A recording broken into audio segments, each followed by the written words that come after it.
The plasma bolt tore through the observation deck of Station Meridian, vaporizing Chief Administrator Helen Carter before she could finish her morning coffee. The second bolt followed milliseconds later, punching through the reinforced hull and decompressing sections 4 through 9. Alarms screamed across every human outpost in the sector as the Zinthari battle fleet materialized from quantum space, weapons already hot and firing. Commander Jake Morrison grabbed the armrest of his command chair as the entire station shuddered. His tactical display lit up like a Christmas tree, showing 73 hostile contacts emerging from fold space. Each vessel bristled with enough firepower to crack a moon. The Zinthari had chosen their moment perfectly, striking during the shift change when Earth's defensive fleet was scattered across 3 star systems. "Get me tactical assessment now," Jake barked, his knuckles white against the leather armrest. The bridge crew moved with practiced efficiency, despite the terror in their eyes. They had trained for this scenario 1,000 times. They had never expected to actually live it. Lieutenant Amy Chen's fingers flew across her console. "Sir, enemy fleet consists of 12 dreadnoughts, 40 cruisers, and 21 destroyer-class vessels.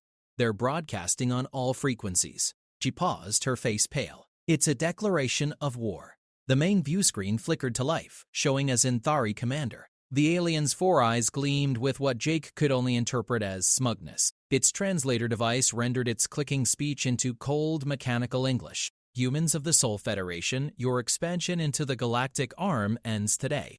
Your species has been deemed a threat to established civilizations. Surrender your colonies and withdraw to your home system, or face total annihilation. You have 1 standard hour to comply." The transmission cut out before Jake could respond. He stared at the blank screen, then at the tactical display showing the massive alien fleet moving into attack formation. They had no idea what they had just done. The fools had no idea at all. "Amy, send an encrypted burst to Earth Command. Priority Alpha 1. Tell them the Zinthari have fired first and issued an ultimatum.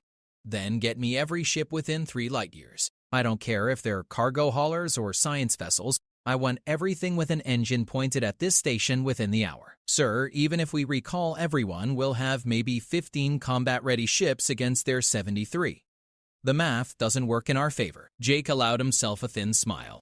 "Lieutenant, the Zinthari just made the single biggest mistake in their species' history. They think we're some backwater civilization that'll fold at the first sign of real resistance. They're about to learn why humanity climbed to the top of Earth's food chain." He leaned forward, his voice dropping to a growl. "They're about to learn what happens when you wake up a sleeping predator." Outside the station, the Zinthari fleet continued its inexorable advance, confident in their overwhelming superiority. They had studied human tactics, analyzed battle recordings from minor skirmishes with pirates and raiders. They had observed human diplomacy, their cautious approach to galactic politics. Everything in their intelligence report suggested humans would negotiate, would try to buy time, would ultimately surrender rather than face certain destruction. What the Zinthari had failed to understand was that humans had been fighting wars since they learned to pick up rocks. Every civilization that had ever underestimated humanity's capacity for violence had paid the price. The Zinthari were about to join a very long, very dead list. Jake watched the countdown timer tick away. 57 minutes until the ultimatum expired. 57 minutes for Earth Command to mobilize. 57 minutes for the Zinthari to realize they had just declared war on the most dangerous species in the galaxy. He almost felt sorry for them. Almost. The war had begun, and the Zinthari had no idea they had already lost. The next 18 hours transformed the Perseus Arm into a combat zone unlike anything the galaxy had witnessed in 10,000 years. Jake watched from Station Meridian's rebuilt command center as Earth's response fleet began arriving through quantum gates, each ship emerging with weapons primed and shields at maximum. The Zinthari had expected negotiation. They got fire instead. Captain Linda Hayes commanded the destroyer Relentless, first to arrive after the initial attack. She didn't waste time with warnings or posturing. The moment her ship cleared the gate, she opened fire with railgun batteries that accelerated tungsten rods to .97 light speed. The kinetic rounds punched through Zinthari shields like they were tissue paper, turning the lead cruiser into an expanding cloud of superheated debris before its crew even registered the attack. The Zinthari fleet commander, High Tactician Vornseth, watched in disbelief as his tactical display updated. The human vessel had destroyed one of his cruisers in a single salvo. Impossible. Their intelligence indicated human weapons technology was generations behind Zinthari plasma cannons and particle beams. The readings must be incorrect. Then the second human ship arrived, and the third. and the fourth. Each one emerged firing, coordinating their attacks with a precision that spoke of countless hours of combat drills.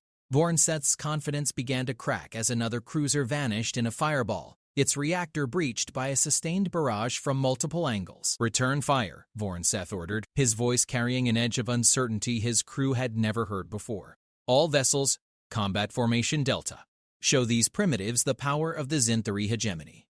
The alien fleet's response was textbook perfect, exactly as their military academies had taught for centuries. Ships moved into mutually supporting positions, overlapping their shield generators to create defensive zones that could withstand sustained bombardment. Plasma cannons cycled up, charging for devastating volleys that would reduce enemy vessels to their component atoms. But humans didn't fight textbook battles.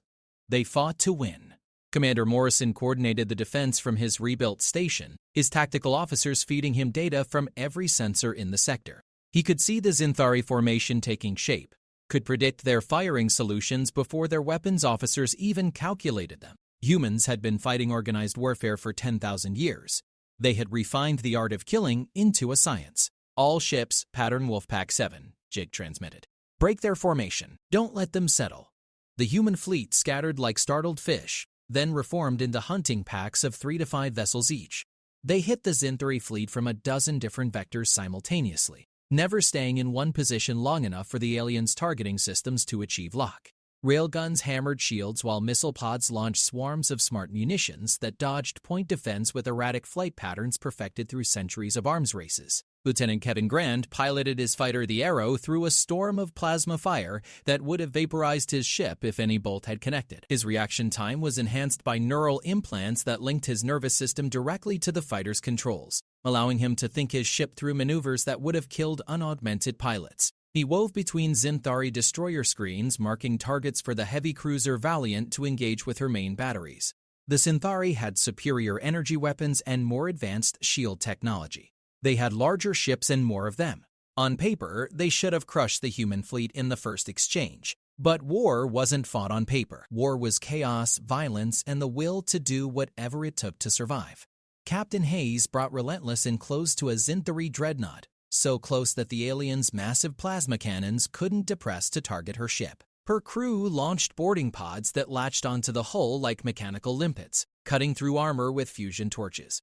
Inside those pods, human Marines waited with weapons designed to function in zero gravity, in vacuum, in environments that would kill most species.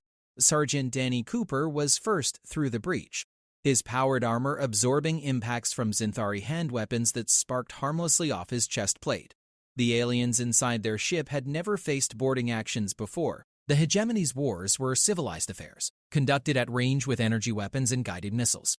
The concept of actually entering an enemy vessel to fight hand-to-hand was barbaric, something their species had abandoned millennia ago. Danny and his team moved through the dreadnought's corridors like a spreading virus, targeting critical systems and crew stations.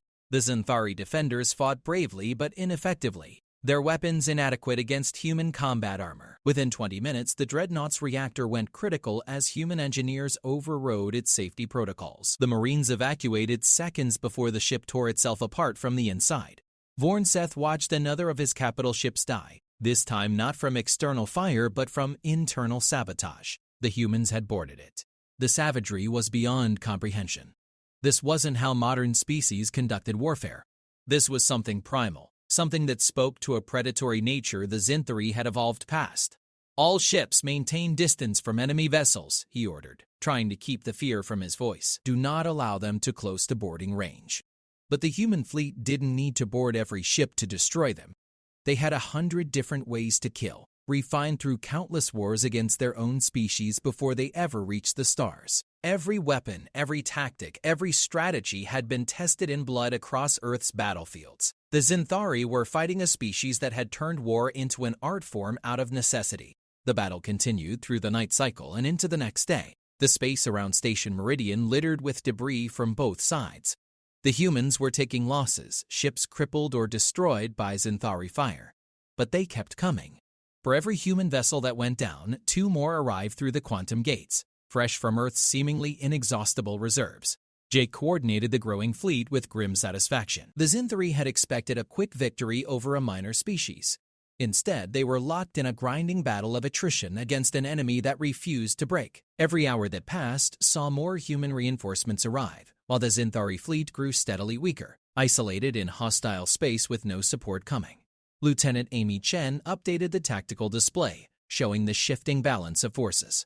During any effective combat editions, this book is sold with the understanding that neither the author nor the publisher Northern Property Law and are based solely upon the author's personal experience and/or research. Sir, we've achieved local numerical superiority in effective combat editions. We have 72 ships in theater with another 20 inbound. Jake nodded, watching the Zinthari formation begin to crack under sustained pressure.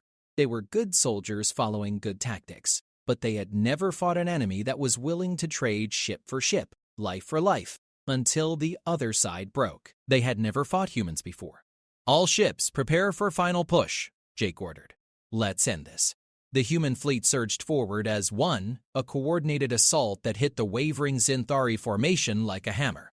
The aliens tried to rally, tried to maintain their defensive positions, but fear had taken root in their ranks. They were facing something they didn't understand, something that shouldn't exist in a civilized galaxy. They were facing humanity's true nature, and it terrified them. High Tactician Vornseth's world collapsed around him as his fleet disintegrated. Ship after ship fell to human weapons, their crews dying in the cold vacuum of space. He had failed. More than that, he had led his people into a war they couldn't win against an enemy they didn't understand. With shaking hands, he reached for the communications console to signal the retreat that would save what remained of his fleet. The message he sent would change the course of galactic history. The Zinthari had learned what it meant to fight humanity, and that lesson would be written in blood and fire across the stars. The retreat signal from High Tactician Vornseth came too late for many of his ships. As the Zinthari fleet attempted to disengage, human forces pressed their advantage with ruthless efficiency. Captain Hayes drove relentless deep into the enemy formation, her weapons batteries working overtime to disable fleeing vessels. The humans weren't interested in letting the aliens escape to regroup and attack again later. They wanted total victory. Commander Morrison watched from Station Meridian as the tactical situation shifted from battle to rout. The Zinthari ships that could still maneuver were trying desperately to reach safe distance for quantum jumps, but human interceptors harried them every meter of the way. Fighters like Lieutenant Grant's Arrow wove through the chaos, their missiles finding vulnerable engine sections and shield generators. Sir, we're receiving a transmission from the Zinthari flagship, Amy reported. They're requesting parley. Jake's expression hardened. Put them through. Vornseth's image appeared on the view screen, and the change from his earlier smugness was striking. The alien tactician looked haggard, his 4 eyes darting nervously. Commander Morrison, I am authorized to negotiate terms of ceasefire. Our fleet will withdraw from this sector immediately if you cease fire. Ceasefire? Jake repeated, his voice flat. You attacked a civilian station. You killed 347 people, including the administrator, before even declaring your intentions. You gave us 1 hour to surrender or face annihilation. Now you want to negotiate? The Zinthari commander's translator struggled to convey his distress. We made an error in judgment. We did not understand the full capabilities of human military forces. Please allow my surviving ships to withdraw. We will report to the Hegemony Council that humans are not to be threatened. Jake leaned back in his chair, considering. Every fiber of his being wanted to press the attack, to destroy every last Zinthari vessel as payment for the lives lost. But he wasn't just a warrior. He was a leader, and leaders had to think beyond the immediate battle. You'll withdraw, Jake said finally. But not before you hear what I have to say. You're going back to your Hegemony Council, and you're going to deliver a message for me. Are you listening? Humanity didn't come to the stars looking for war. We came looking for a better future, for new worlds and new opportunities. We've been peaceful because we chose to be peaceful, not because we're weak. Your intelligence reports were wrong, dead wrong.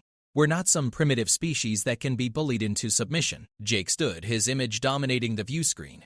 Every human who reached adulthood on Earth survived a planet that tried to kill them from the moment they were born. We evolved alongside predators that could rip us apart, diseases that wiped out entire civilizations, and natural disasters that reshaped continents.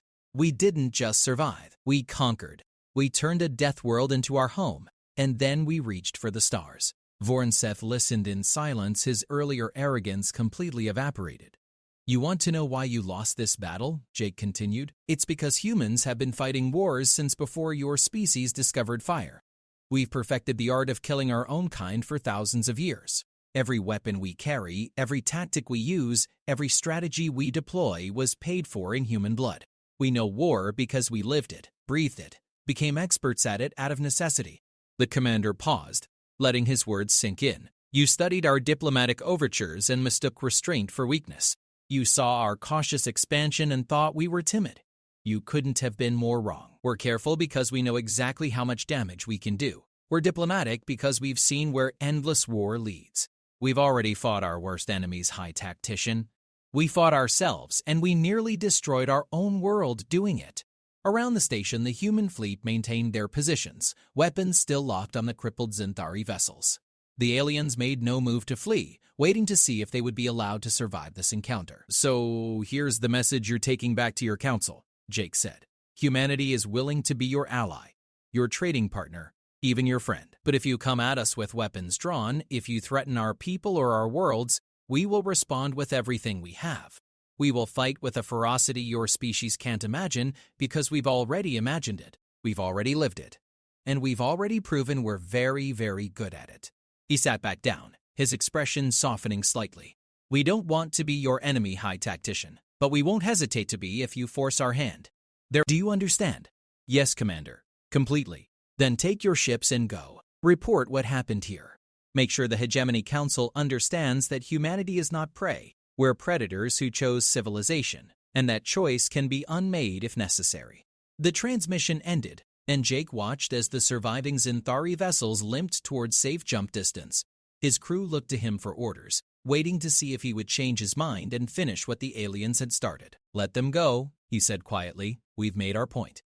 As the Zinthari fleet vanished into quantum space, Lieutenant Chen pulled up casualty reports and damage assessments. The battle had been costly for both sides, but the strategic implications were far more significant than the immediate losses. Word of this engagement would spread across the galaxy within days. Every species that had been watching humanity with calculating eyes would reassess their positions. Sir, Earth Command is requesting a full after-action report, Amy said. They want to know if we expect further Zinthari attacks. Jake shook his head. No, they'll lick their wounds and think very carefully before they ever point a weapon at humans again. But this won't be the last time someone tests us. There are too many species out there who think they're the apex predators of the galaxy. He stood and walked to the viewport, looking out at the debris field floating in space. Each piece represented lives lost, both human and alien. War was hell, regardless of which species was fighting it. But sometimes war was necessary to prevent even greater bloodshed in the future. The Zinthari made a mistake today, Jake said to the bridge crew. They thought they could intimidate us into surrender. They thought they understood what humanity was capable of. They were wrong on both counts. And now, every species in this sector knows what happens when you underestimate humans. Captain Hayes' voice came through the comm system. Relentless to Station Meridian. All enemy contacts have cleared the sector, requesting permission to begin search and rescue operations for disabled human vessels. Permission granted, Captain. All ships switch to rescue and recovery mode. Let's bring our people home. As the fleet began the grim work of searching for survivors and salvaging damaged vessels, Jake returned to his command chair. The immediate crisis was over, but the implications of this battle would ripple across the galaxy for years to come. Humanity had announced itself as a military power to be reckoned with. The Zinthari had wanted war. They got it, and in getting it, they learned a lesson that would reshape galactic politics. You don't declare war on humanity unless you're prepared to face the most lethal species alive. And if you do make that mistake, you better hope they're feeling merciful when you realize your error. The war was over before it truly began. Ended not by human aggression, but by alien recognition of a fundamental truth. Humanity had evolved on a world that tried to kill them daily, had survived by becoming better killers than anything else on their planet. They brought that heritage with them to the stars, and any species foolish enough to threaten them would learn exactly what that meant. Jake Morrison sat in his command chair and began composing his report to Earth Command, knowing that this was only the beginning of humanity's story in the wider galaxy. The Zinthari had given them a gift even if it was unintentional. They had given humanity the opportunity to show the galaxy who and what they were. The response to that revelation would determine the course of human expansion for generations to come. The stars waited, and humanity was ready for whatever came next. 3 weeks after the battle at Station Meridian, the galactic community was still reeling from the news. The Xinthari hegemony's stunning defeat at the hands of the relatively unknown humans had sent shockwaves through every major civilization in the Perseus Arm. Trade routes shifted as species reassessed their diplomatic positions. Military planners across a dozen worlds pulled dusty files on humanity and began serious analysis of what they had dismissed as a minor border species.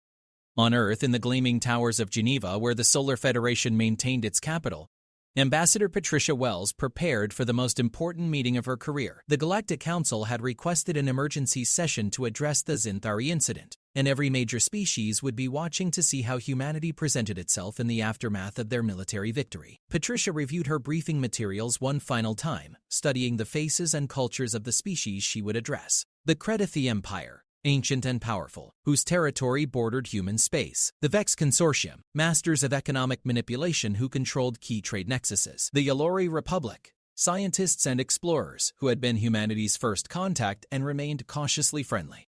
A dozen other civilizations, each with their own agendas and concerns about the sudden revelation of human military capability. Her assistant, Tom Bradley, entered the preparation room with updates from the Intelligence Division. Ambassador, we've intercepted communications from at least 5 different species trying to form defensive pacts against potential human expansion. The Credithi Emperor has called for sanctions until we agree to military oversight by the Council. Let me guess, Patricia said dryly. They want us to limit our fleet size and submit our military technology for inspection. Essentially, yes. They're calling it a transparency initiative for galactic security. Patricia laughed without humor. Of course they are. Can't have the upstart humans disrupting the established order. Never mind that the Xinthari fired first or that we've never shown aggressive intent toward any peaceful species. The fact that we defended ourselves effectively is apparently a threat to galactic stability. She stood and straightened her formal diplomatic attire, the deep blue suit representing Earth's unified government. Tom, make sure our military advisors are standing by. If the Council wants to discuss limitations on human forces, they're going to get an education in why that's not happening.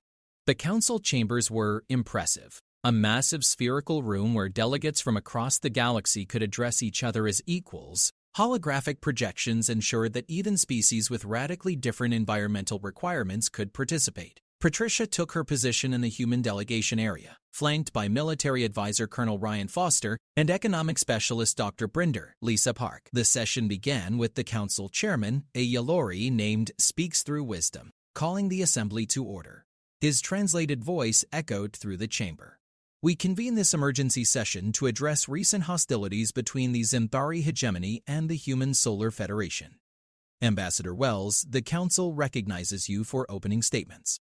Patricia activated her microphone, her image projected large enough for every delegate to see clearly. Thank you, Chairman. 3 weeks ago, the Xinthari hegemony launched an unprovoked attack on Station Meridian, a civilian research facility. They destroyed civilian sections, killed 347 people, and demanded our complete withdrawal from colonized space. They gave us 1 hour to surrender or face annihilation. She paused, letting the facts settle. Humanity's response was proportional and defensive. We engaged the attacking fleet, defeated it, and allowed the survivors to retreat once they recognized their error. We took no offensive action against Xinthari territory. We made no demands for reparations or territory. We defended ourselves, nothing more. The Credithi delegate, Ambassador Cormac, interrupted with a voice that rumbled like distant thunder. The Credithi delegate, yet your defense resulted in the destruction of over 40 Xinthari vessels and the deaths of thousands of their crew. Your military capabilities far exceed what your species reported during initial contact. This deception concerns many council members. We didn't deceive anyone, Patricia countered. We reported our defensive capabilities accurately based on the information requested. No one asked how we would respond to an existential threat to our people. No one asked what we were capable of when pushed to the edge. The Xinthari assumed we were weak because we chose diplomacy first. That was their mistake, not our deception. A Vex delegate, its form appearing as shifting geometric patterns in the holographic projection, added its concern. The issue is proportionality, Ambassador Wells. Your species responded to a border conflict with overwhelming force. This suggests an aggressive military doctrine that threatens regional stability. The Colonel Foster leaned forward and Patricia nodded for him to speak. The colonel's weathered face and no-nonsense demeanor had won him respect even among alien military observers. With respect, delegate, there was no border conflict. The Zinthari declared total war. They didn't seek territory or resources. They demanded our complete surrender and withdrawal from space.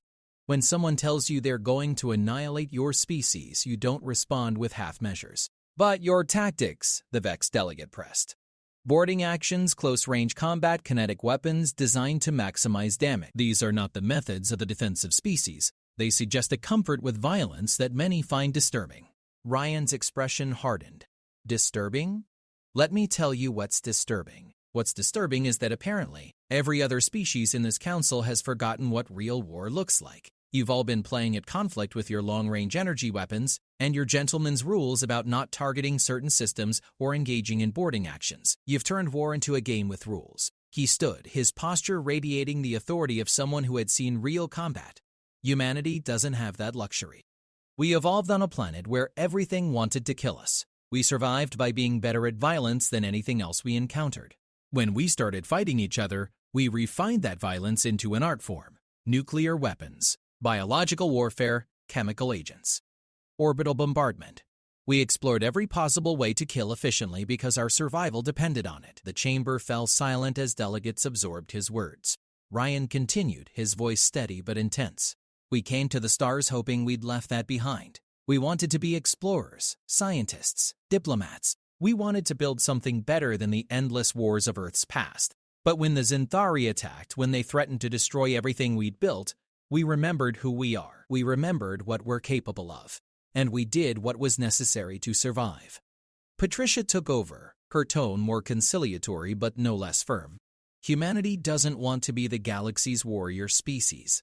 We don't want to be feared, but we will not be victims. We will not surrender to bullies or accept second-class status because our history makes others uncomfortable. We earned our place among the stars through the same struggles and sacrifices as every other species here. The Yalori chairman spoke carefully. Ambassador Wells, I believe I speak for many when I say that humanity's capabilities are not in question. What concerns the Council is intent. Can you assure this body that the Solar Federation has no aggressive designs on neighboring territories? I can and do, Patricia replied. Humanity's expansion has been methodical and peaceful. We've respected established borders, engaged in fair trade, and sought diplomatic solutions to every dispute. The Zinthari crisis was the first time we fired weapons in anger against another spacefaring species. We hope it will be the last. But if it's not, Cormac challenged. If another species miscalculates as the Zinthari did, Patricia met the Kridathi delegate's gaze without flinching. Then they'll learn the same lesson. Humanity is willing to be your friend, your ally, your trading partner. We're willing to contribute to galactic civilization and share in its wonders. But we're not willing to be prey. We're not willing to accept threats to our existence. And any species that tests those boundaries will discover exactly what humans are capable of when we're fighting for survival. Dr. Park added her perspective, her voice calm and measured. The economic analysis supports Ambassador Wells's position. Human trade has been beneficial to every species we've partnered with. Our technology exchanges have been fair and mutually advantageous. Our colonial expansion has avoided settled systems and respected territorial claims. By every objective measure, humanity has been a positive addition to the galactic community. Except for the part where you destroyed an entire battle fleet, the Vex delegate observed. A battle fleet that was actively trying to annihilate us, Patricia reminded them. Self-defense isn't aggression, regardless of how effective it is. The debate continued for hours, with various delegates raising concerns and humanity's representatives addressing each one. Some species were genuinely worried about the implications of a powerful military species entering galactic politics. Others were more concerned about how human capabilities might affect their own strategic positions.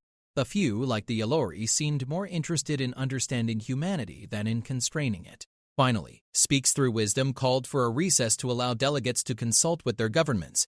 As the session paused, Patricia gathered her team in a private conference room. That went better than expected, Tom observed. At least they're listening instead of just demanding we disarm. They're listening because they're afraid, Ryan said bluntly. The Zinthari showed them what happens when you underestimate humans. Now they're trying to figure out how to control us without starting a war they might not win. Patricia nodded. which gives us leverage, but we need to be careful how we use it.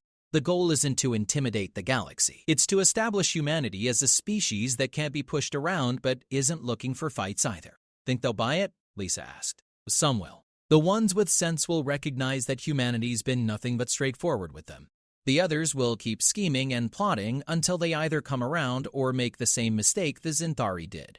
The recess ended and delegates filed back into the chamber. The chairman called the session to order and announced that several species had proposed a joint resolution regarding human military capabilities.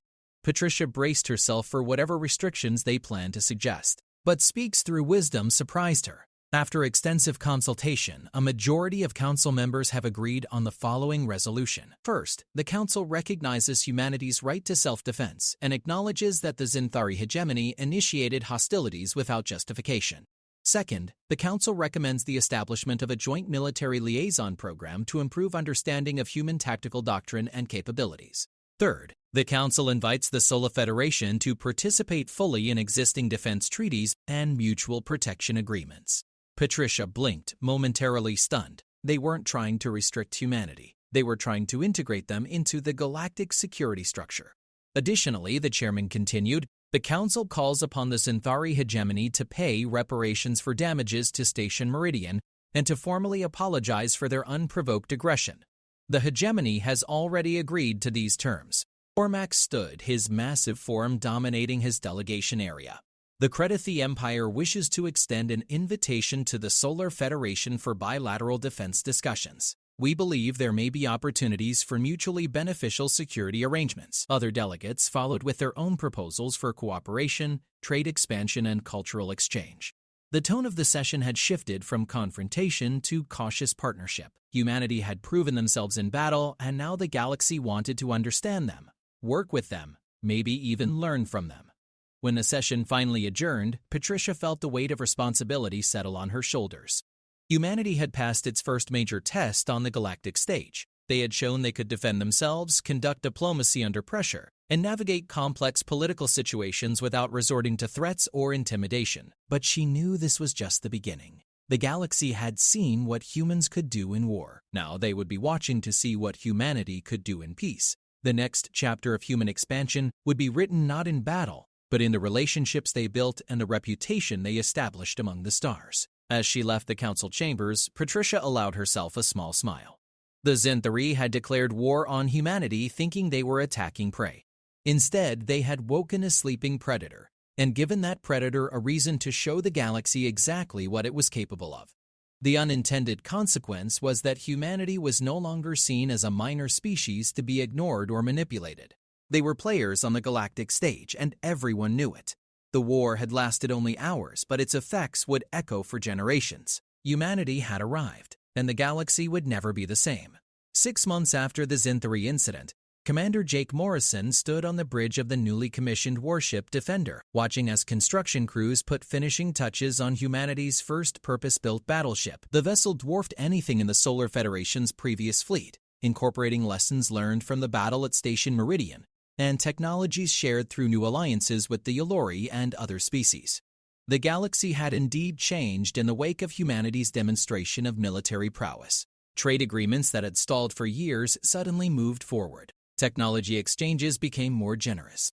Species that had viewed humans as insignificant now sought partnerships. The fear that Patricia Wells had navigated so carefully in the council chambers had transformed into cautious respect. But not everyone had gotten the message. "Sir, we're receiving a distress call from Colony Darwin," Lieutenant Amy Chen reported from her station. She had transferred to Defender along with several other officers from Station Meridian, their experience considered invaluable for humanity's expanding defense forces. "Pirates are hitting the outer settlements. 3 ships heavily armed." Jake's jaw tightened. Darwin was one of humanity's agricultural colonies, home to 20,000 civilians who had left Earth seeking a quieter life among the stars. They had minimal defenses, relying on their remote location and the general peace of the sector for protection. Set course for Darwin, maximum speed. Combat stations, all hands. The Defender's quantum drive engaged, folding space to cross light years in minutes. As they emerged near the colony, tactical displays showed the situation clearly.